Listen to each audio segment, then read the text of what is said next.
낚시 동호인의 이야기를 들은 적이 있습니다. 낚시할 때는 뭘 그렇게 잘 쳐다봐야 되나 했더니 찌를 잘 봐야 된다고 하더라고요. 찌만 보고 있으면 시간 가는 줄도 모르고 걱정 근심도 사라진다 하는 이야기를 제가 들었습니다. 아, 그렇구나. 낚시 하나를 해도 집중해서, 요즘 말로 몰입해서 보면 그 가운데 기쁨도 얻고 보람도 얻는구나. 우리 그리스도인들은 뭘 쳐다보고 의미를 얻어야 할까요? 빌립보서 3장 14절 이렇게 말씀하죠. 표대를 향하여 그리스도 예수 안에서 하나님이 위에서 부르신 부름의 상을 위하여 달려가노라. 우리 모두 예수 그리스도를 바라보며 우리 하나님 앞에 그 표대를 향하여 뛰어가는 우리 모두는 찌가 아닌 주를 바라보는 믿음의 생활 하시기를 바라며 김선일 목사의 반가운 오늘 시작합니다.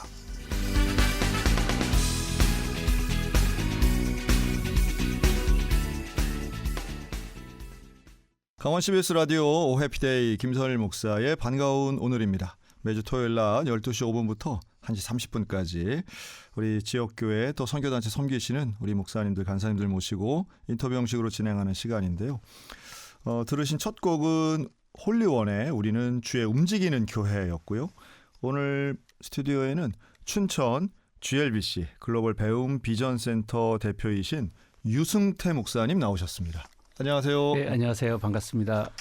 이 GLBC 이건 글로벌 배움 비전센터. 예, 맞습니다. 이거, 네, 이름이 길어가지고 좀 단순하게 졌는데. 네. 알겠습니다. 우리 목사님은 우리 춘천이 고향이시라고요? 예, 바로 옆에 그 현암리에서 태어났습니다. 진짜 이 동네네요. 예, 맞습니다. 우리 방송국에 있는 있습니다. 정말 여기가 고향이시네요. 예. 박사마을. 맞습니다. 박사마을에서 태어나셨으면 혹시 박사학위도 있으신가요? 저는 없고 저희 형님들 사촌 형님 그러세요? 두 분이 이제 그러세요? 네, 있습니다. 그러면 여기 선양탑에 혹시 이름 있나요? 있습니다. 그렇지. 예. 네. 저는 안 갑니다. 제 이름이 없어서. 네, 제가 그 애니메이션 고등학교 옆에 보면 선양탑이 있거든요. 예. 제가 그 선양탑을 제 이름은 없지만 가서 이렇게 보고 깜짝 놀란 적이 있는데 그거 거의 매년마다 업데이트되는 모양이더라고요. 그렇죠. 그렇죠. 예, 맞습니다. 네. 여기 출신으로 박사학위 받으신 분들은 거기 이름 새겨드리는데. 그럴까요? 굉장히 놀랍습니다. 저도. 예. 네. 그리고 실제로 여기서 태어나지 않은 분이라 할지라도 여기가 고향인 분의 후손도 아마 같이 넣어드리는 모양이더라고요. 그래요? 네, 그러니까 목사님 자녀가 박사마을에서 안 태어났잖아요. 그렇죠. 네, 예. 그래도 그 선양탑에 있는 분의 후손 중에 또 박사학위가 있으면 거기다 새겨주시더라고요. 그러면 저도 한번 푸시 한번 해봐야겠는데. 그래서 이런 게 다 있구나. 제가 아주 관심 있게 본 적이 있습니다. 진짜 마을을 사랑하시는 우리 박사마을 분들이신데 여기가 고향이시네요. 그러면 춘천을 배경으로 해서 젊은 시절 생활하셨겠네요. 예, 춘천은 제가 거의 떠나지 않았고 다만 네네. 이제 제가 초등학교 다니기 전에 네네. 멀리 이사를 갔다가 다시 이제 초등학교 2년 3학년 요때 다시 춘천으로 이사를 와서 그 이후에 지금까지 쭉 춘천에 있었고요. 그렇군요. 예, 제가 떠난 거는 이제 사역 때문에 네. 멀리 떠난 것 빼고는 계속 춘천에 있었습니다. 네. 그러면 신앙생활은 어떻게 하셨어요? 제가 초등학교 5학년 때 친구랑 우연히 교회라는 곳을 방문을 했어요. 그런데 가보니까 너무 좋더라고요. 네. 그래서 간식도 주고 그래서 선생님도 너무 친절하시고 그래서 교회가 이런 구나 이런 곳이구나 라고 생각하고 그때부터 초등학교, 중학교, 고등학교, 청년부까지 춘천에서 계속 쭉 춘천에서 지냈습니다. 네. 그러면 그 춘천에 있는 그 5학년 출석했던 교회가 이제 모교회가 되시네요. 맞습니다. 네. 어느 교회였나요? 지금 이제 교등초등학교 옆에 있는 춘천 제일감리교회라고. 잘 알죠. 예, 거기 청년부 때까지만 출석을 하고 제가 사역을 시작하면서 춘천 온누리교회 그 당시 이제 김창환 목사님이 개척하신 3단지 앞에 목회하실 때 제가 이제 사역 초년생이 저를 그 교육 전도사로 청년 그러니까 대학부 전도사로 2년 동안 섬길 수 있는 기회를 주셔가지고 그때 이제 모교회를 떠나서 그 사역이 시작이 된 거죠. 그러면 예. 뭐 생활도 춘천에서 하셨지만 맞습니다. 네. 그 목회자로서 어떤 사역도 네, 결국은 네. 초창기 사역은 다 춘천에서 또 맞습니다. 하셨네요. 예. 정말 춘천 분이시네요. 춘천 토백이죠. 어디 가든지 네. 춘천이 늘 마음속에 기억하고 기억에 남고 또 모교회도 특히 기억에 남습니다. 그런데 신학교 가기 전에 대학교도 요 강원대학교 강대 나오셨네요. 네, 네. 야, 그럼 뭐 그냥 다 이 동네에서만 사셨는데 춘천을 벗어나지 않을 거라고 생각을 했는데 하나님이 또 벗어나게 하셨습니다. 네. 그러면 이제 한번 볼까요? 그 중고등학교 시절에 열심으로 이제 교회 생활하시고 맞습니다. 그러면서 어떤 사명도 좀 받으시고 이런 것 같아요. 그때는 분위기가 네네. 보통 이제 뭐 교회에서 많이 생활을 했고 특히 뭐 저희 기억나는 거는 아마 일주일에 한 번 정도는 또 한 달에 한 번에 일주일에 한 번은 철야 기도를 했던 것 같아요. 모여서 특히 교회에서 부흥회하면 거의 빠지지 않고 가고 그래서 그때는 이제 교회 생활 그러면 다 그런 식으로 되나 보다 생각을 하고 아마 학생 시절에는 그렇게 생활했던 것 같습니다. 네. 야, 그 친구들도 많으셨겠네요, 교회 친구들. 그렇죠. 이제 지금 다 흩어져 있는데 동기들 가운데 이제 뭐 목회자가 된 친구들도 있고, 네, 그렇습니다. 그때는 좀 다 그랬던 80년대의 어떤 영성이 막 목숨 걸고 하고 교회 중심으로 하고, 그랬군요. 그럼 다른 교회 막 부흥회도 참석하고 그러셨어요? 그렇죠. 참석하고 했고 그리고 이제 제가 기억 남는 거는. 그 학생 시절에 춘천의 그 교회 중심으로 세 교회가 연합을 해가지고 매번 1년에 한 번씩 뭐 연합 체육대회도 하고 막 그랬던 기억이 있습니다. 어느 교회였나요? 세 개면? 광장교회, 순복음교회 그리고 이제 제가 초등 어릴 때 다녔던 제일교회 그 교회가. 제일교회랑 광장교회는 다 감리교회인데 순복음교회는 이렇게 껴서 했네요. 예, 같이 이렇게 했습니다. 네.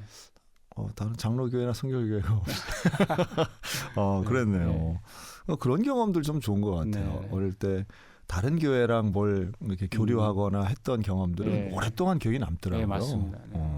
그리고 그런 거 할 때는 그냥 우리가 옛날이어서 그런지 모르겠는데 그때는 학생들이 막 주도해서 뭘 만들었다는 기억이 좀 많은데 대부분 그렇죠. 대부분 주도해가지고 제안하고 해서 했던. 그렇죠. 온라인도 없었던 그때 도대체 어떻게 연락을 해서 했나 그거 잘 기억이 안 나요. 뭘 가긴 같이 막 했는데 개인 전화가 없을 때 우리 어떻게 연락하고 했나 싶긴 해요. 맞습니다. 그래서 그때 삐삐가 나오기 전까지도 그럼요. 가서 그냥 찾아 같은 거 같고 뭐 편지를 보냈나 그런 것 같지도 않은데 한 가지 좋은 거는 약속하면 무조건 지켜야 된다는 거. 왜냐하면 내가 안 나가면 펑크 나고 기다리기 때문에. 맞아요. 중간에 뭘 고칠 수가 없어요. 맞습니다. 한번 약속을 하면. 이야 진짜 옛날 얘기 같네요. 뭐 과거 시험 보러 가던 얘기 같은데. 근데 그렇게 해서 일반 대학을 진학하신 거잖아요. 대학에서는 뭘 전공하셨어요? 회계학입니다. 회계학을 전공했는데 그러세요. 하나님이 또 회계를 하게 하셔가지고 전공이 바뀌었습니다. 정말 재치가 넘치시네요. 제가 그 원래는 이제 회계학과 들어간 이유 중에 하나가 그때 당시는 이제 회계사를 따면 그렇죠. 재정적으로 좀 된다. 그래서 저는 그때 비전이 중에 하나가 돈을 많이 벌어서 선교사님께 후원하자 그거였습니다. 그래서 1학년 마치고 군대 갔다 와서 회계사 준비를 했었고요. 지금도 어려운 시험이지만 회계사가 그때는 더더욱 어렵습니다. 정말 어려운 시험인데 근데 시도도 많이 못했죠. 근데 이렇게 외모와 인상은 정말 회계사 시험 1등 하실 것 같은 그런 인상이신데. 글쎄 말입니다. 그랬군요. 그래서 그것도 그 80년대 학번들이 아마 강원대학교 위상이 되게 좋고 높고 했을 때였는데 아마 그런 기대치도 있으셨겠네요. 그런 것도 있었고 그리고 제가 기억으로는 아마 서울에 복학해서 서울에 학원도 좀 다녔던 것 같아요. 그런데 제가 이제 선교단체에 소위 이제 입문하면서 그때부터 이제 제가 좀 바뀐 것 같고. 선교단체는 어디를 하셨어요? 이제 IVF라고요. IVF. 제가 1학년 때 알게 돼서 교회 선배가 저를 꼬셨어요. 그래서 그 선배 이야기 듣고 이제 뭐 갔는데 여기 빠지면 안 될 것 같은 생각이 들어가지고 좀 군대 갔다 와서 다시는 들어오지 말자 생각을 하고 1학년 마치 군대를 갔는데 갔다 오자마자 복학하기 전에 잡혀 들어가가지고 그렇죠. 선배가 이제 그때부터 쭉 인연이 돼서 90년대에 또 IBF는 이건 뭐 그냥 1등이었죠. 대학교 안에서. 그러니까 저는 그 선배 간사님들 보면 되게 존경스러웠어요. 제가 그렇죠. 다른 분들 물론 교회 목사님들도 더 존경스럽고 그런데 학교 캠퍼스에 가 보면 간사님들 보면서 정말 어떻게 저렇게 살 수 있을까라는 이제 그런 생각들이 계속 저는 이제 고민이었고 그래서 그런데 이제 하나님께서 계속 매일 그 캠퍼스 생활하면서 계속 저의 그 안목을 좀 이렇게 좀 넓혀 주셨던 그런 좀 기억이 있습니다. 네. 그럼 강원대학교에서는 어디 CCC라든가 내비게이터나 뭐 조이나 예수원도단이나 이런 선교단체보다 IBF가 더 좀 많이 모였나요? 뭐 CCC도 그때 많이 모여 있었고요. 그리고 JDM 같은 경우는 이제 시작을 한참 뭐 성장하는 그런. 제 기억에는 어떤 CCC는 전도 열심히 하고 예수원도단은 찬양 열심히 하고 근데 IBF는 공부 열심히 한 그런 소문이 많이 났습니다. 책을 좀 많이 본다는 소문 많이 났고 실제로 책도 출판을 많이 하고 IBP 책은 당시에 대학생들한테는 어떤 필독서처럼 세계관 강의 이런 거 뭐 참 많이 했었는데요. 그렇게 그러면 군대 갔다 오셔서 다시 복학을 하면서 IBF 다시 들어가셨으면 이미 그때는 이제 2학년 때 복학해서 그렇죠. 그리고 간사도 하셨나요, 그러면?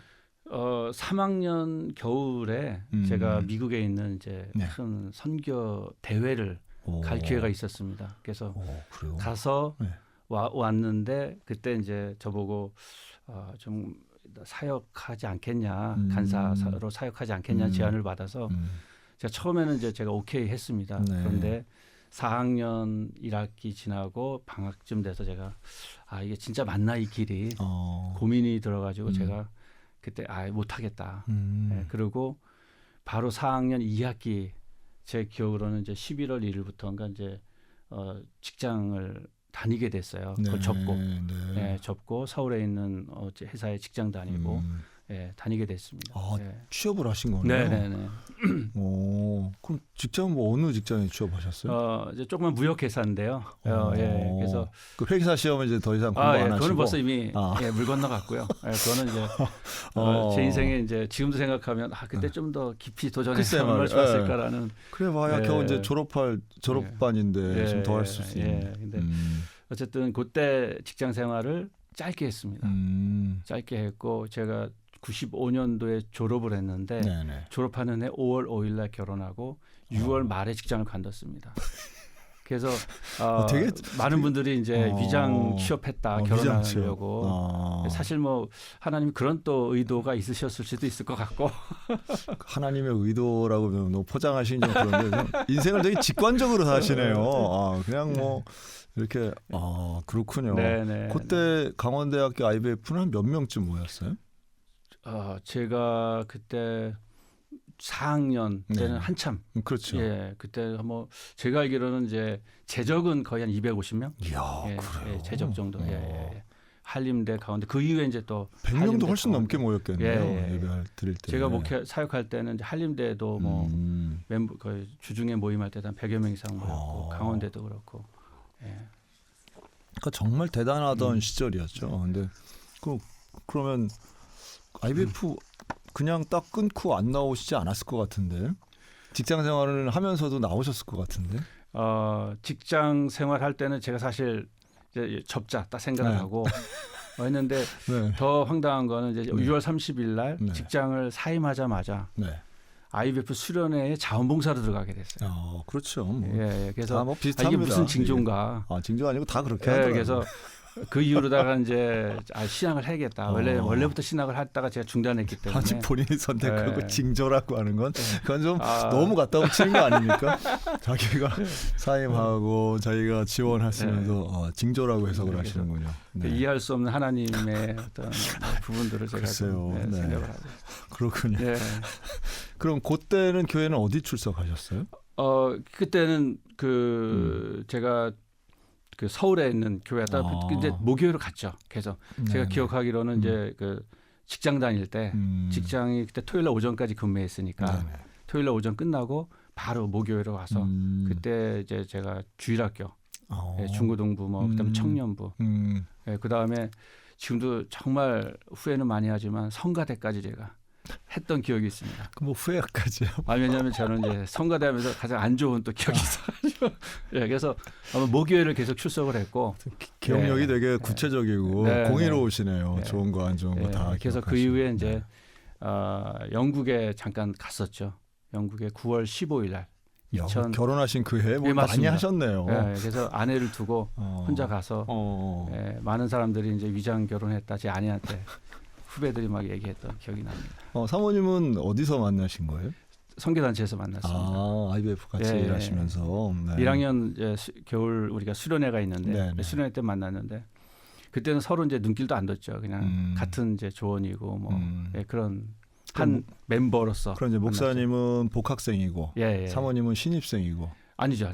같은 나이니까 같은 1학년 때 나이였어요? 군대 가기 전에 만났다가 근데 군대 제대하고 나가지고 4학년 때 아내가 4학년이고 제가 이제 제대하고 나서 아내가 이제 임용고사 준비를 해야 되기 때문에 네. 그때 아내가 야학을 했었어요.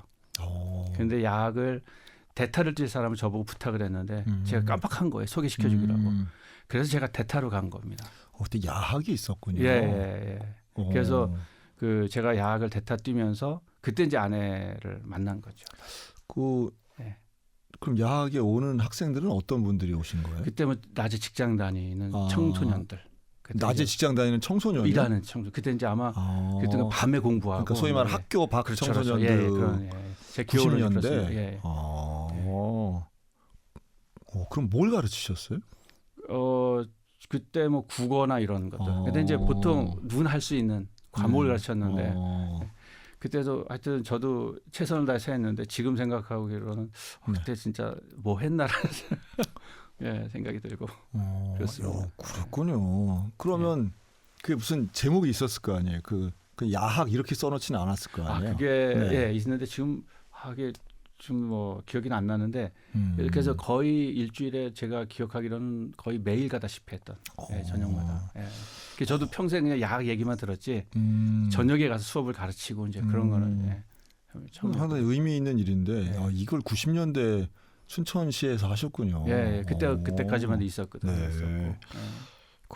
이렇게 부분 다 이렇게 목사님 되게 그 살아오신 길이 되게 좀 즉흥적인 것 같고 우연적인 것 같아 맞아요. 보이지만 그래도 다 건전하면서도 또 하나님 나라 위하는 일들이 곳곳에 있으셨네요. 그래서 그때 그리고 그 해 95년도 그 9월 달에 시간이 지났죠. 결혼하고 이제 9월 15일 날 런던에 직장 간두고 6월 말에 직장 간뒀고 아니 결혼하고 별로 안 지난 거죠. 5월에 결혼하셨다면서요. 그렇죠. 예, 맞아요. 근데 뭐 그래 봐 4개월 정도 지나서 4개월 지나. 그래서 이제 후배들이 위장 결혼했다는. 뭐 이렇게.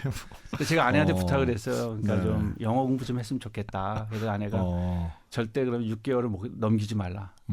그래서 저는 넘기지 않고 5개월 정도만 있다가 왔죠. 그냥 혼자 가신 거예요? 네, 혼자 갔습니다. 아내는 또 일을 교사라서 못 가고. 근데 좀 이기적이다 하는 생각이 좀 결혼하고 신혼부부가 6개월 동안 이기적인 몇 달 동안 나 어학연수ም 그런 갈래. 얘기 많이 들었는데 지금 생각해 보면 지금까지 인도하신 하나님의 어떤 예비하심. 또 그렇게 또 보시는군요. 왜 영국이셨어요?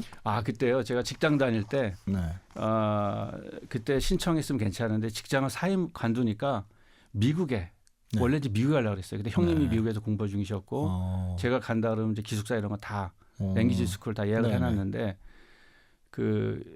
제가 서류를 넣었던 유학원에서 비자가 안 나온다는 거예요. 그래서 차라리 영국을 가라. 그 얘기를 하시더라고요. 그래서 저는 뭣도 모르고 영국이라는 나라를 들어봤지만 그때 처음 간 거죠. 처음 95년도 9월 15일 날 갔죠. 가서 영어 공부만 하자라고 생각을 하고 그때 다짐은 한인교회 다니지 말고 영국교회 나가자. 그때 영국이 EU 안에 있었던 때인가요? 아니면 파운드와 그냥 쓸 때죠? 그렇죠. 달러보다 파운드가 좀 그렇죠. 파운드가 더 크고. 그러면 어떤 영국으로 바로 그냥 들어가셨겠네요. 그럼요. 바로 이제 인터뷰하고 들어가서 거기서 한 2개월 정도 혼자 지내다. 그때 그러니까 히드로 공항에서 전도하는 목사님 주신 그 명함이 있었어요. 전도하는 목사님. 매주 토요일마다 전도하시더라고요. 히드로 공항에서. 공항에서. 그러니까 다른 사람들은 다 그냥 빨리빨리 차 타고 갈 때 네. 목사님 그 전도하시는 분이 뭐 공항 그러니까 명함을 나눠주는 안에서 거죠. 하지는 않았을 거 아니에요. 그 들어온 입구장에서 그렇죠. 나오면 이제 이제 캐리어 갖고 나오는데 이렇게 한국인 전달하는 목사님이? 거죠. 예, 한국인 목사님이. 그래서 저는 이제 그를 야, 주머니에 대단하다. 넣고 2개월 동안 혼자 있었어요. 혼자 있다가 한국말도 못하지 할 수 없지. 만날 수 있는 사람이 없으니까. 네. 그때 약간 학원도 좀 중심에서 떨어진 곳에 있었고. 그런데 좀 한국말을 하고 싶고 한국 분들을 좀 만나고 싶은 생각이 있어가지고 기억나는 게 이제 그 명함이었습니다. 명함을 딱 집어들고 전화를 했더니 목사님이 어느 교회 와라. 95년도 그때. 예. 그래서 12월 달에 이제 그 교회를 갔어요. 갔는데 네. 거의 99.9%가 거의 초신자들이었습니다. 제가 교회 다녔다 그러니까 너무 반가워하시는 거예요. 가자마자 그 다음 주부터 이제 부구역장을 시키고 그리고 나서 얼마 지나서 구역장을 시키는 겁니다. 그래서 제가 청년들 몇 명 있는데 구역장을 했죠. 예, 하면서 매주 토요일마다 히드로공항 목사님 따라 전도하러 가고 영어 공부하러 갔다가 또 잘못된 길로 또 간 거예요. 잘못된 길은 아닌데. 야, 좀... 아니 목적이 좀 바뀌었으니까. 그래서 그때 제가 2월까지 그 다음에 거리가 먼데 그게요? 예, 히드로공항까지 히드로에서 그러니까 교회는 그렇죠. 런던 센트럴 쪽에 있었으니까. 네. 제가 목회했던 교회는 아니고요. 다른 교회였어요. 네. 야, 목사님 참 뭐.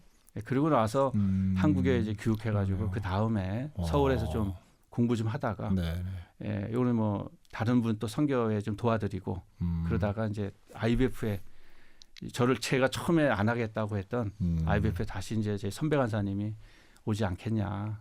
그래서 이제 96년도 제가 기억한 10월부터 예, 파트타임으로 이제 갔죠. 가서 97년도까지 파트타임을 하고 그때 시험을 쳐가지고 시험에 합격해서 98년도부터 이제 간사 정식 풀타임 간사로 시작을 했습니다. 아, IBF는 간사 시험이 있어요? 네, 시험 봤습니다.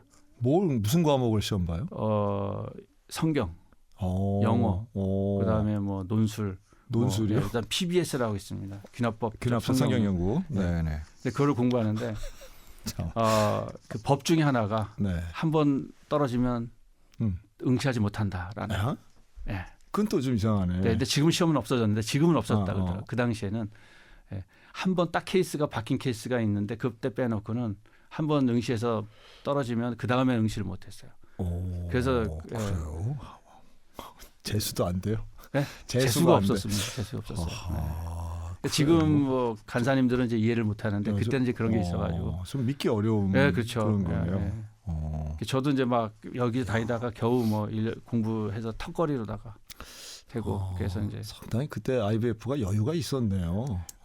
시험도 보고 재수도 안 되고. 글쎄 지금 생각해 보면 그게 과연 맞는가라는 생각을 해보는데 그때는 이제 그러니까 상당히 체제가 되게 교만하다는 생각이 드네요. 맞아요. 예.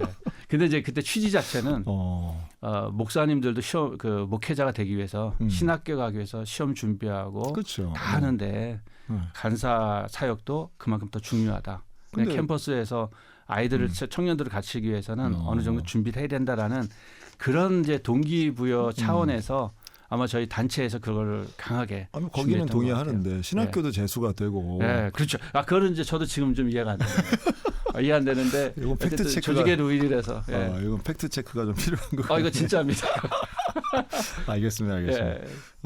그래서 IBF 시험 보셔서 이제 간사가 되시고 사역을 하고 2006년 그러니까 1998년부터 정식 풀타임으로 시작을 해서 제가 2013년도까지 사역을 했는데 12월까지 2006년부터 8년까지 MDB 과정 그러니까 이제 그 신학연수 할 수 있는 기회를 줬어요. 저희 단체에서. 그래서 저는 영국에 가서 좀 공부하고 싶은 생각이 있어서 왜냐하면 96년도에 그 가셨으니까. 그래서 제 마음속에 계속 이제 그 생각이 있는 거예요. 이 영국이란 나라가 왜 자꾸 제 마음에 자꾸 올까?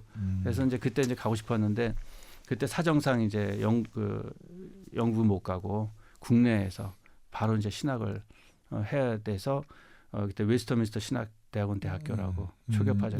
거기서 3년간 이제 MDB 과정을 했고 2002학년 겨울방학 2007년도 때 제가 좀 아내한테 얘기해서 좀 영어 좀 더 공부하고 싶다. 영국에 갔다 오겠다.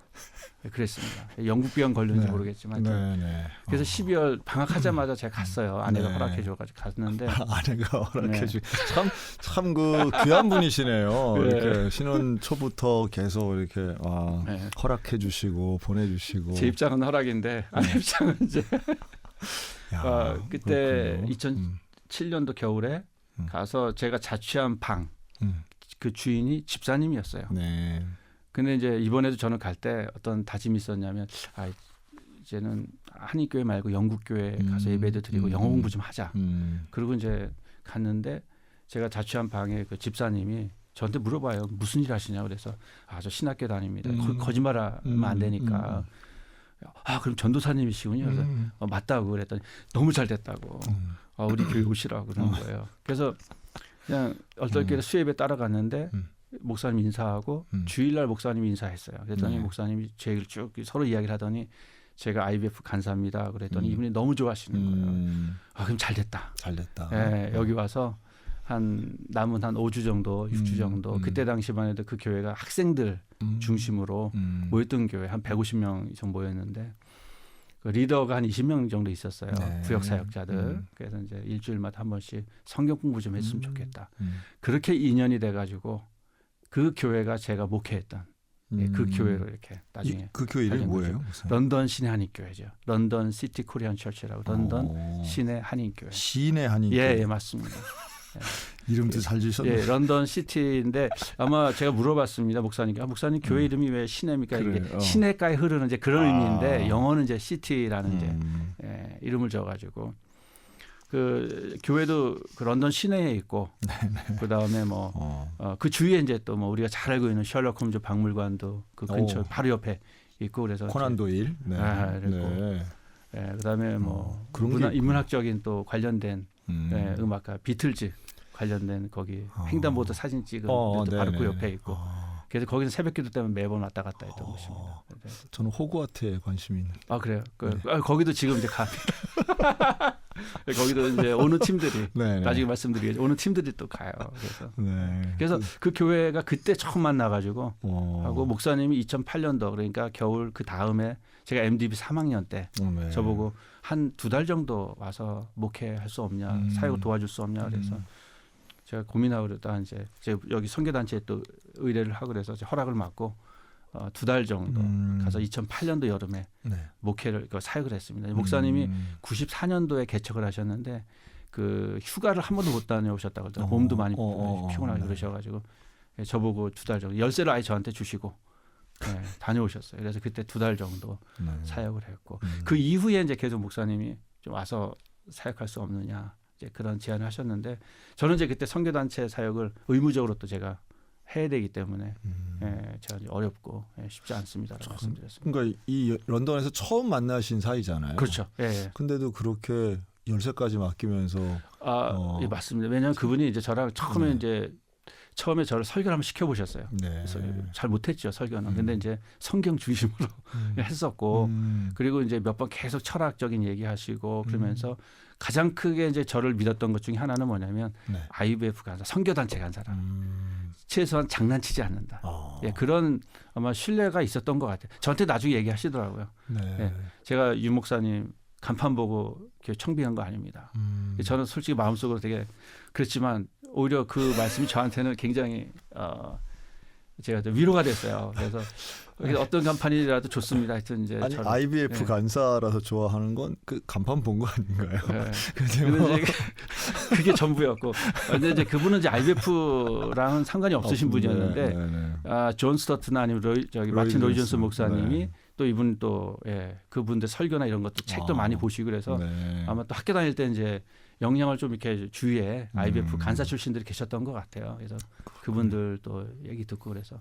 왜냐하면 영국으로도 유학을 많이 가시잖아요. 맞습니다. 맞아요. 많이 가시고 목사님들도 사실은 많고 그런데도 한국에서 그 몇 달짜리 이렇게 어학연수를 온 선교단체 간사를 신뢰하셨다는 건 어쨌든 목사님과 지낸 그 짧은 몇 주 기간 동안 목사님 안에 있는 진실성을 보신 거죠. 저도 이렇게 미스테리지만 하여튼 이제 저는 그래서 그 다음부터는 계속 마음에 좀 언젠가는 좀 갔으면 좋겠다라는 생각을 했는데 저희 이제 또 이 조직이기 때문에 또 3년 동안 공부하면 또 그 배로 또 의무방어전 해야 돼요. 사역을 해야 됩니다. 6년을 사역을 해야 돼요. 그러면 그 3년간 공부하는 비용을 뭐 선교단체에서 그럼요. 대주시나요? 거기서 이제 사례도 다 해주고. 그러면 좀 의무. 그렇죠. 당연히 이제 이렇게 도덕적으로는 이제 다 당연히 해야 되는 거라서. 저는 그래서 2012년도에 제가 결정적으로 이제 사임을 하게 된 게 2012년도에 후임 간사들이 세워졌어요. 그래서 이제는 이제 리더십이나 이런 게 좀 교체될 때가 되지 않았나. 저도 그래서 제가 조직 그 리더십하고 얘기하면서 이제 사임을 해야겠다. 그래서 이제 사임 의사를 배우치고 허락이 돼서 그래서 2012년도에 제가 이 목사님께 연락을 드렸어요. 목사님, 제가 이메일로 이렇게 돼서 사임을 합니다. 혹시 제가 런던 가도 되겠습니까? 목사님이 답이 왔는데 당장 오시라고. 오셔야 된다. 그래서 제가 그때 바로 휴가 내가지고 가서 목사님하고 그 이야기를 나누고 그때 이제 결정을 했습니다. 결정하고 2013년도 12월까지 사역을 하고 바로 영국으로 갔죠. 그래서 이제 한인교회 부목사 사역을 하고 담임 목사 사역을 하기 시작을 한 겁니다. 그때 그러면 이제 목사님은 부목사님이 됐고, 네네, 1년간. 그때 담임 목사님은 성함이 어떻게 되세요? 박영진 목사님. 박영진 목사님. 네네. 참 특별한 인연이시네요. 그래서 새벽기도가 월요일부터 금요일까지 있었거든요. 근데 한인교회에서는 사실 새벽기도 하기가 쉽지는 않아요. 그런데 이분은 이제 새벽기도 멀리서 계속 매일 새벽에 오셔가지고 새벽기도 하시고 끝나고 이제 같이 새벽기도 온 친구들하고 같이 식사 간단히 하고 학교 보내고 직장으로 가고 제가 보기에도 굉장히 도전적이었어요. 정말 저는 목회자지만 여기 유학 온 학생들이나 아니면은 현지에서 직장 있는 분들이 쉽지는 않은데 거기 와서 새벽기도 끝나고 간단히 티하고 빵하고 간단히 아침 먹고 바로 직장 출근하고 이제 그런 거 보면서 굉장히 도전을 받고 그래서 그때 아마 이 목회뿐만 아니라 이런 신앙생활에 특히 이제 이 이민 교회에서 목회 신앙생활하는 분들의 또 모습을 보고 굉장히 도전을 좀 받았던 것 같아요. 1년 정도 이제 부목사 사역을 하고 목사님이 저한테 어느 날 좀 같이 식사하자고 얘기하시고 그래서 갔더니 이제 그 얘기하시는 거에서 본인은 만 59살 그러니까 목회 1994년도에 교회를 개척을 해서 20년이니까 2014년이죠. 그래서 딱 20년 하고 본인은 이제 사임을 하겠다. 그리고 이제 제가 2014년 1년 동안 부목사를 했으니까 저보고 그래서 하지 않겠냐, 했으면 좋겠다. 이제 그런 제안을 하시더라고요. 그래서 당신은 목회 처음 시작할 때부터 이제 20년만 하고 자기 역할은 거기까지다 하고 나머지 역할은 다음에 오시는 목사님이 그 역할을 감당하는 거예요. 목회자는 그냥 쭉 있는 것도 뭐 하나님 뜻이면 그렇지만 그러나 역할에 따라서 부르심을 입었기 때문에 당신은 20년의 역할이다. 그리고 끝나시고 바로 뒤로 안 돌아보시고 심지어는 제 전화도 안 받았어요. 성도들 전화도 안 받고 그리고 제가 이제 가족이 와서 목사님 한번 가족이 왔으니까 인사 한번 드릴게요. 그랬는데 목사님이 좋습니다. 그러나 지금은 때가 아닙니다. 나중에 뵙지요. 근데 그게 마지막이었어요. 그 이후로다 목사님이 우크라이나로 선교사 가셨고 쓰러지셨고 또 치료 받으시고 한국에 오셔서 항암 치료 받으시다가 결국은 하나님 나라 먼저 가셨죠. 네. 제가 이제 박영진 목사님의 우리 유순대 목사님의 이제 전임자 되시는 박영진 맞습니다. 목사님에 대한 이야기를 이렇게 좀 해주셨는데 이제 개척하신 교회 20년 사역하시고 59세에 조기 은퇴. 이제 그리고 어떤 목사님한테는 되게 인상적인 게 아무리 연락해도 만나주지 않고 교회의 멤버들하고의 완전히 관계를 단절시키신 것 같아요. 전화번호도 아예 전화도 안 받으셨어요. 이런 모습은 사실 좀 상당히 특별하고 이런 처신을 보여주신 사례라고 볼 수 있는데 그러면 교회에서는 원로 목사로 추대를 하셨나요? 원로 이제 목사님이 저한테 늘 새벽기도 끝나고 잠깐 계속 이제 얘기 나누고 교제하는 가운데 본인이 저한테 이제 그런 철학을 얘기하셨어요. 원로 목사 그러니까 사실 이런 말씀 드리기는 좀 뭐한데 원로 목사 제도가 자기는 아닌 것 같다. 이거는 좀 없어져야 될 것 같다. 왜냐하면 성도들이나 후임에 오시는 목사님들이 목회를 최선을 다 잘할 수 있도록 배려를 해야 되는데 그게 사실 걸림돌이 될 가능성이 많다라고 그분이 저에게 늘 말씀하셨어요. 네, 네. 그러니까 저는 그분의 철학을 계속 들으면서 도전이 되는 거예요. 그리고 이분은 늘 말씀하시는 게 목회자는 말씀 가운데 말씀과 삶이 하나가 돼야 된다라고 이제 말씀하시더라고요. 그래서 저는 늘 줄기차게 그 얘기를 하시길래 이게 뭔가라고 생각을 했는데 결국 이분은 은퇴하신 다음에 지금은 뭐 은퇴할 때 막 여러 준비를 하잖아요. 네네. 근데 아무것도 없었어요. 심지어는 이제 은퇴 때 뭐 전별금, 네네. 퇴직금 이것도 준비가 안 된 거예요. 물론 이민교회 사정이 안 좋아서 그렇겠지만 그래서 제가 그 목사님이 은퇴하실 쯤 돼서 재정 집사님하고 얘기하면서 그랬어요. 뭐, 집사님 이거 있습니까? 없다는 거예요. 그러면 어떻게 그래서 거기서 말하는 이거 있습니까의 이거는 이제 퇴직금 그렇죠. 있습니까? 이 말씀이죠. 퇴직금 네. 뭐. 근데도 막 알아들어요? 이거 있습니까? 그러니까 이제 그래서 그 제가 그 교회 재정이 얼마가 됩니까? 그랬더니 네네. 얘기하시더라고요. 네. 예를 들어서 뭐 9만 원이 있다. 예를 들자면 이거는 상징적인 겁니다. 9만 원이 있다. 그럼 이제 이 금액은 교회 렌트비를 내기 위해서 교회가 축적해놓은 돈입니다. 근데 이민교회의 특징은 렌트비를 내지 않으면 교회를 나와야 되기 때문에 네네. 사실 재정 담당 집사들한테는 굉장히 부담이 되는 거죠. 그래서 그 어느 정도 있습니다. 그래서 제가 그랬어요. 그러면 집사님 세 분이 재정 집사였거든요.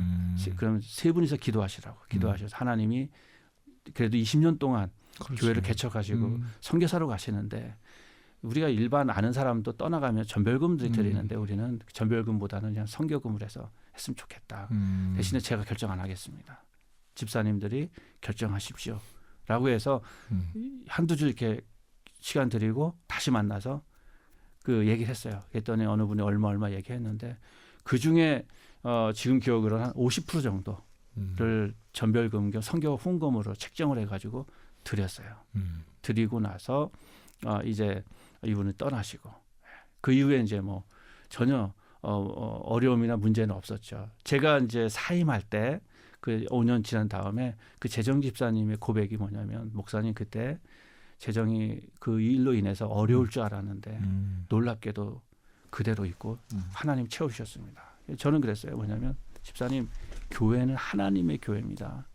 우리 인간의 사람의 머리로 교회를 생각하고 재정을 생각하면 아니다. 하나님이 필요해서 교회가 세워지고 하나님에 의해서 교회가 운영되어지고 그렇기 때문에 모든 걸 다 맡기고 합시다라고 제가 이제 마지막 그 재직 모임 때 얘기를 했는데 사실 이 전체적인 제 그거는 전임 목사님이 저한테 늘 교회관 그래서 늘 말씀하셨던 게 이제 그런 거예요. 그래서 한국 교회에 안타까워하시면서 그분도 굉장히 젊은 나이시죠. 그 당시는 그렇죠. 그런 말씀하셨고 그렇습니다.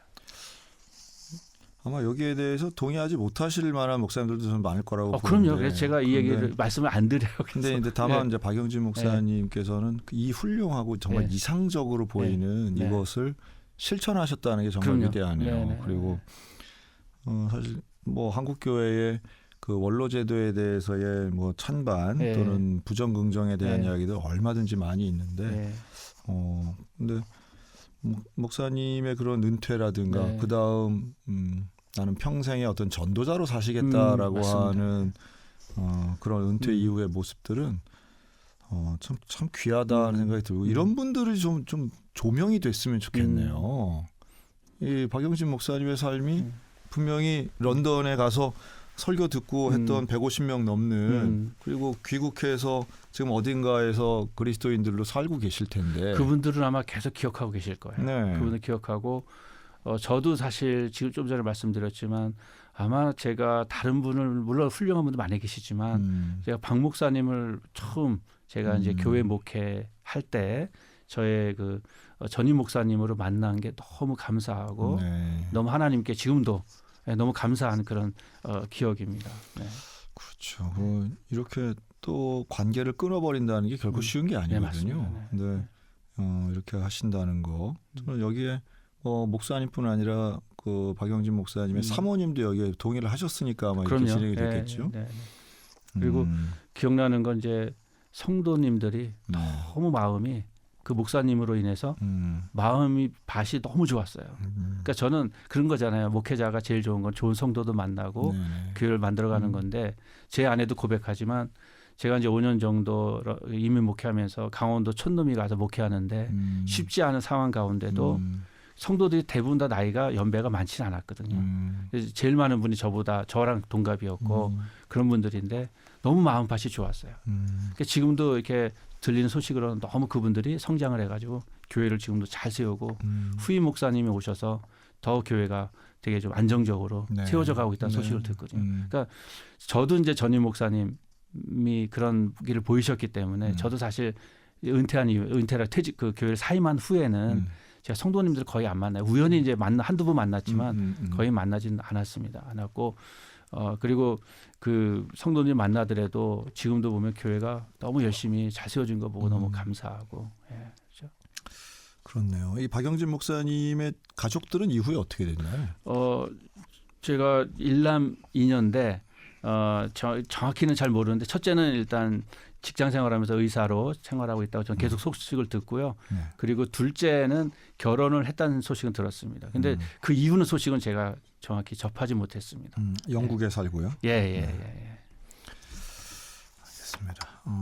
그리고 이제 박영진 목사님 그렇게 은퇴하시고 조기 은퇴하시고 이제 목사님이 이 교회 런던 시내 한인교회 이제 담임 목사님이 되신 거네요.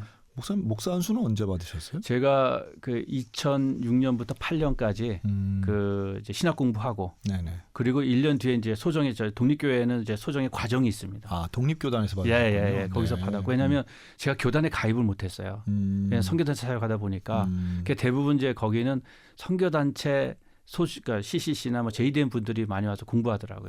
교단 그리고 거기서 안수를 받고 나중에 이제 후에 교단에 가입을 하는데 저는 이제 그런 기회가 없었고 독립교단 안수 보니까 할렐루야 교회에서 많이 안수 받으실 텐데 저도 이제 거기서 받았고요. 그렇죠. 그리고 그럼 신학교는 어디 하시나요? 위신에서 웨스터민스터 신학대학원대학교.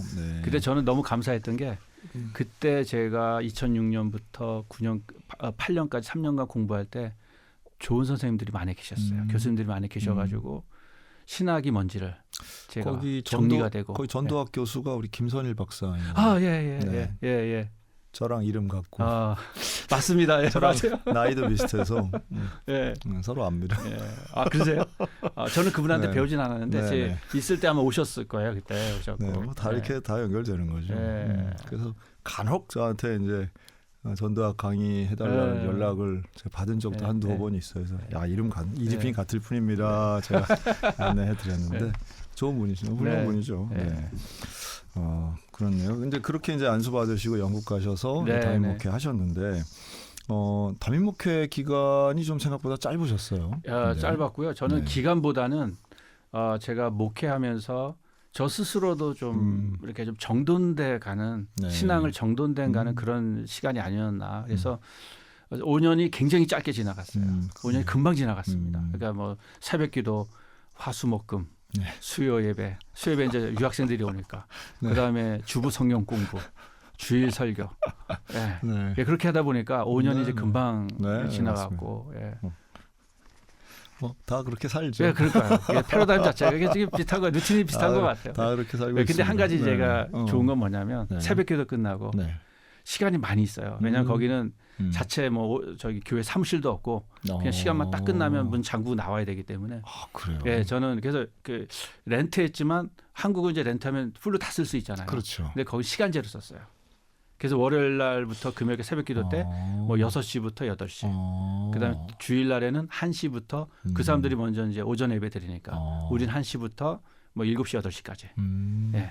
수요일 날에는 6시부터 8시까지. 그러면 이게 생긴 게 사무실처럼 생겨 있나요? 아니면 예배당처럼 생겨 있나요? 그 예배 드리는 데가 전체 예배당도 있고요. 그 성공회 교회를 저희가 빌렸으니까. 성공회 교회. 거기가 또 문화재로 등록이 돼 있어가지고 저희 있을 때는 밥을 해 먹었어요. 뭐 찌개도 끓이고 막 해 먹었는데 지금은 그거 다 금지됐다 그러더라고요. 냄새 나고. 근사하겠네요. 그럼 메인 셰프리나 들어가 있고 상당히 근사하고. 안이 너무 이쁘고요. 그다음에 이제 어느 영화에 또 배경이 된 건물이고.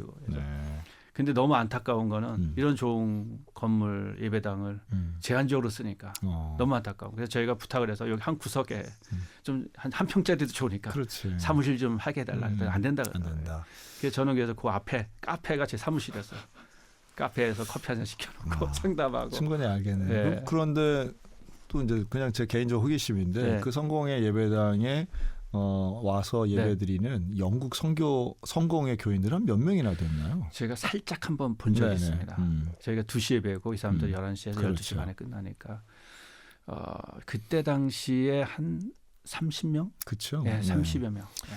저도 뭐 네. 캐나다나 미국에 네. 이제 그렇게 렌트해서 빌려서 예배드리는 예배당 좀 가보면 오히려 오후 시간에 빌려서 하는 네네. 미국 같으면 뭐 저 남미 분들이 막 뜨겁게 기도하고 이제 펜타코스탈 네. 계열의 이런 분들을 할 때 보면 네. 뭐 꽉 차는데 그렇죠. 네. 그 건물의 실제 주인인 앵글로 섹슨이 예배드릴 때 가서 보면은 정말 사람이 없는 이런 거 그러니까 많은 로컬 거죠. 가더라도 마찬가지 거의 비슷합니다. 네네. 네. 그렇네요. 하여튼 네. 이런 또 환경에서 예배 드리시고 있는데 지금까지 영국에서 목회하시던 것까지 오늘 일부 들었습니다. 우리 1부 마지막 곡은 소디엘이 부르는 야곱의 축복 찬양 듣고 2부에서 우리 유승태 목사님 말씀 이어가겠습니다. 김선일 목사의 반가운 오늘 2부 첫 곡은 제이어스의 나의 백성이였습니다. 오늘은 춘천 GLBC 글로벌 배움 비전센터 대표로 계시는 우리 유승태 목사님과 말씀 나누고 있는데요. 1부에서는 이제 목사님의 춘천에서 잘하시는 거, 또 학교, 또 IBF 간사 생활, 그리고 영국 런던에 있는 신의 한인 교회 이제 담임 목회하신 것까지 우리가 말씀을 나눴는데, 근데 그렇게 영국 목회를 뭐 이런저런 상황 때문에 이제 짧게 5년 정도 네, 5년 하시고 정도. 이제 마무리 네. 지신 것 같아요. 5년 약간 안 되지만 이제 네네. 퉁쳐서 5년입니다. 네, 네, 네. 그리고서는 이제 어떻게 한국으로 귀국을 하신 거예요? 그때 사임을 하고 네. 그때 이제 귀국은 바로 안 하고요. 가족만 먼저 들어오고 네네. 저는 이제 거기서 제가 계속 목회하면서 꿈꿔왔던 비전. 그래서 런던에 좀 역사나 이런 신앙, 역사 관련된 신앙 그 유적지, 역사 이런 것들 잘 정리하고 인문학 정리해서 좀 기여할 수 있는 게 없을까라는 그게 너무 많이 보이더라고요, 눈에. 제 눈에는. 네, 네. 예, 그래서 제가 초등학교, 중학교, 고등학교 때 배웠던 그 역사 관련된 지리나 뭐 모든 것들이 눈에 보여서 이걸 잘 정리했으면 좋겠다라고 생각을 해가지고 그때 이제 네. 기도하면서 생각했던 게 이제 이런 단체죠. GLVC 글로벌 배움 비전센터 이름은 나중에 지었지만 네네. 예, 그때 이제 목회하면서 마음에 품었던 것들을 시작을 하게 됐습니다. 그리고 나서 한국에 왔는데 이제 그때 아마 코로나 어간이었어요. 그래서 네. 그래서 그때 20년도 어간에 이제 런던에 왔다 갔다 하면서 준비하고 이제 본격적으로 한 거는 이제 2021년에 제가 이제 행정적인 서류 다 정리해서 등록하게 해서 그때 설립을 한 겁니다. 2021년 3월달에 설립을 하고 지금 센터 그 자리에 사무실 두고 사역을 지금까지 계속 하고 있습니다. 네. 이제 이 글로벌 배움 비전 센터 이제 구체적으로는 이 영국하고 한국을 연결시키면서 브리지 미니스트리로 네. 제가 이야기하고 있습니다. 네. 그러면서 이제 경험도 하고 예. 영성을 배우기도 네, 하고 이게 글쎄 좀 막연하게 생각할 때는 뭐 영국이 이제 웨일즈도 있고 네, 네. 잉글랜드도 예, 있고 스코틀랜드도 맞습니다. 있고 뭐 여기에서 왔던 네. 그 선교사들 네, 네. 그 토마스 선교사죠. 네, 네, 우리 맞습니다. 기억하는 개신교 최초 순교자. 네, 순교자. 네, 네. 그래서 그 토마스 선교사 그 교회 가는 게 그렇게 좀 멀다면서요? 그 파성교회가. 예, 예. 그래서 사실 뭐 런던에서는 멀고요. 네. 웨일즈 들어가면 멀지는 않은데 저희가 지금 말씀하신 것처럼 그 신앙의 어떤 큰 흔적을 남긴 분들을 네. 저희가 좀 우리가 알려진 분들의 그 근황 어떤 그 역사 흔적을 정리를 해가지고 거기 오는 팀들을 네. 같이 해서 이제 역사 신앙 교육 차원에서 방문하고 선교사님 강의도 듣고 그리고 이분들이 직접 가서 보니까 이제 그 자신의 믿음 생활이 지금 어떻게 하고 있는지 그리고 가장 큰 목적은 뭐냐면 그분들이 갔다 와서 속한 로컬 교회에서 끝까지 교회를 잘 섬기고 그러니까 한 가지 가장 큰 목적은 뭐냐면 교회 하나님 왜 교회를 세우셨는가 교회 안에 신앙과 그다음에 그걸 통해서 교회를 잘 세워갈 수 있는 그러한 그 성도를 좀 세워가자 라는 게 이제 그 취지입니다. 세워진 취지고요. 그래서 말씀하신 그 하노버 교회 같은 경우도 토마스 선교사를 파송해서 대동강변에서 성경을 전하다가 이제 참수형 당했는데 제네럴 셔먼호를 타고 그렇죠, 왔다가 맞습니다. 우리 뭐 많이 이제 알긴 아는데 이분은 이제 그 통역가였죠. 그렇죠. 통역가로 와서 예, 뭐 한 번 온 게 아니라 두 번 이제 와서 몇 번 와서 이렇게 했고 처음에는 중국으로 가셨다가 거기서 이제 아내를 잃고 아이랑 그리고 다시 낙심하고 그리고 다시 돌아오고 이런 과정이죠. 나이도 되게 젊지 않았나요? 맞습니다. 27살에. 예. 그래서 하노버 교회 안에 가면 순교증이 있어요. 토마스 선교사가 27세에 대한민국 조선에서 순교하다. 근데 놀랍게도 토마스 선교사를 선교사로 나갈 때 그 교회 파송한 분이 아버지였어요. 네, 아버지. 담임 목사님. 네네.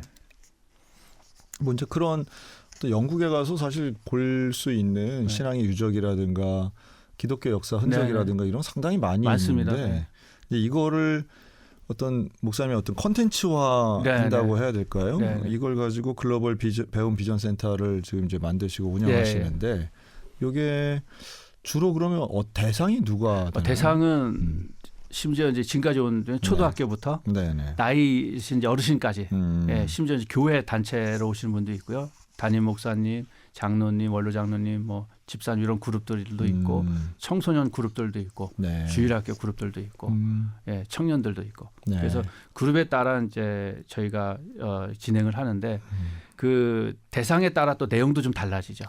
내용이 달라요. 목사님들이 주로 오시면 이제 예를 들어서 뭐 근대 복음주의 설교자로 알려졌던 존 스토트나 아니면 마틴 로이존스 목사님, 스펄전 목사님 이분들이 목회했던 교회를 저희가 좀 방문을 하고 같이 또 이렇게 다니고 웨일즈 가서는 뭐 브리스톨에 아시는 거 조지 밀러 고아원 사역했던데 존 휘필드하고 존 리슬리 목사님 야외 설교했던 곳도 있고 그다음에 그 1904년 웨일즈 대붕이 시작이 됐던 모리아 교회 거기도 있고 좀 전에 말씀드린 하노버 교회도 있고 그래서 그런 내용들이 있고 런던 시내도 많이 있습니다. 런던 시내도 사실 역사 이렇게 그렇죠. 그래서 많은 분들은 영국에 볼 게 뭐가 있냐 물가만 비싸지 그런데 그래서 제가 이제 센터를 좀 기도하고 있는데 뭐냐면 오시는 분들이 최소한의 비용으로 좀 많이 보고 좀 돌아보고 다시 회복이 돼서 한국에 와서 속한 교회에서 좀 평생 좀 그런 믿음의 신념대로 교회를 좀 잘 섬겼으면 좋겠다라는 그런 취지가 있습니다. 그래서 뭐 아시는 것처럼 물가가 어떻게 하면 전략할 수 있을까? 라고 제가 살면서 제 고민한 게 뭐냐면 센터가 있어야 된다. 그래서 오신 분들이 센터에서 밥을 해 드시고 그러면 비용도 전략이 되고 다 전략이 될 수 있다라고 생각을 해서 그걸 준비하고 지금 하고 있습니다. 제가 이제 그 홈페이지를 좀 봤는데 HLBC를 운영하시는 거 이사회가 있으시더라고요. 그리고 되게 춘천에 계시는 목사님들 많이 참여하고 계시던데요. 춘천에 이제 목사님도 계시고요. 또 그 다른 지역에 또 계시는 분도 후원 이사님들도 계시고. 그러니까 우리 최상도 목사님도. 제가 그 춘천에 와서 이제 영국에서 와가 춘천에서 이렇게 지내면서 다른 교회 지역에 방문하지 않고 그럴 때 어떻게 할까 고민을 많이 했습니다. 그래서 어느 교회를 좀 나가야 되는데 그래서 제가 간사 사역할 때 최상도 목사님이 많이 오셔서 강의도 해주셨어요. 그래서 그 기억이 있어가지고 목사님께 부탁을 드렸죠. 제가 춘천에 올 때 다른 지역 안 가면 여기 좀 교회에 출석해도 됩니까? 그래서 최상도 목사님이 흔쾌히 또 허락해 주셔가지고 거기에 이제 출석을 이제 다른 데 안 가면 예배를 드리고 있습니다. 그러시군요. 그래서 이렇게 저렇게 아주 뭐 우리 지역의 교회 목회자들과 함께 협력하셔서 이 GLBC를 지금 운영하고 계시는데 앞으로 이 좀 계획을 좀 말씀을 해주시죠. 지금 이제 계획은 좀 전에 좀 말씀드린 것처럼 이제 런던에 저희가 이제 센터를 구비해서 좀 더 내용이나 또 오시는 분들이 좀 더 그 뭐랄까 대상이 좀 확대되어지고 많은 분들이 참여할 수 있는 이제 그런 시스템을 좀 가려고 준비를 하고 있습니다. 그래서 1차적으로 그걸 준비하고 있고 또 하나는 현지에 계신 그 분들 선교사님하고 목사님하고 연결을 해서 그분도 지금 도와주고 계시지만 좀 더 이제 이게 좀 더 내용이나 또 그런 좀 규모 면에서도 좀 더 이렇게 정리를 하려고 좀 하고 있습니다. 지금대로 뭐 물론 그대로 가지만 그래서 기간은 보통 한 2주에서 한 달 정도 하고 있습니다.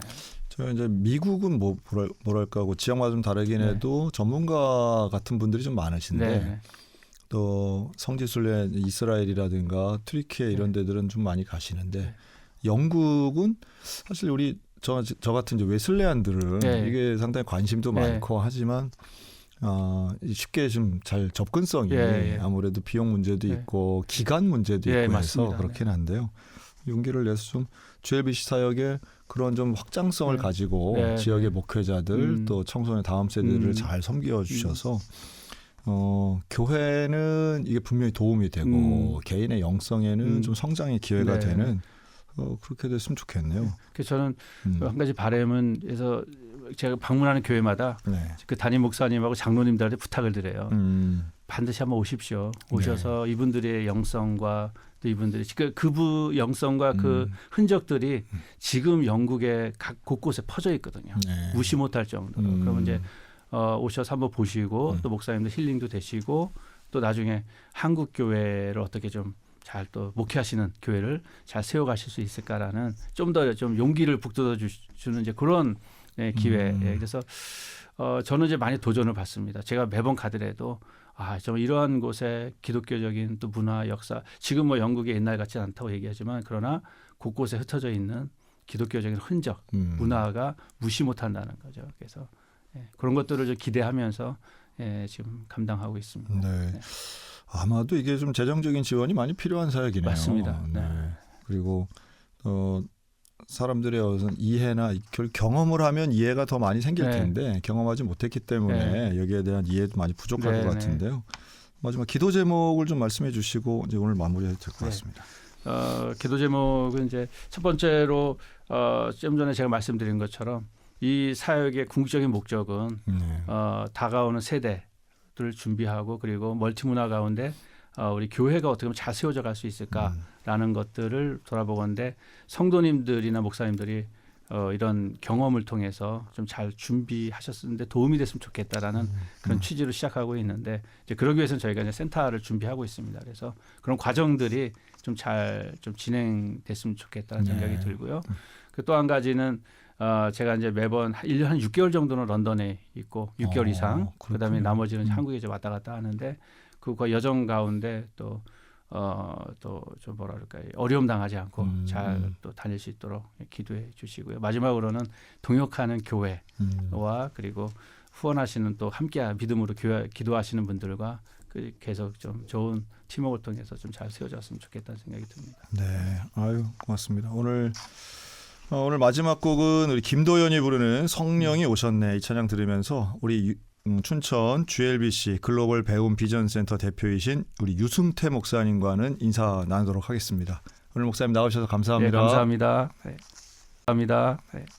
감사합니다. 네.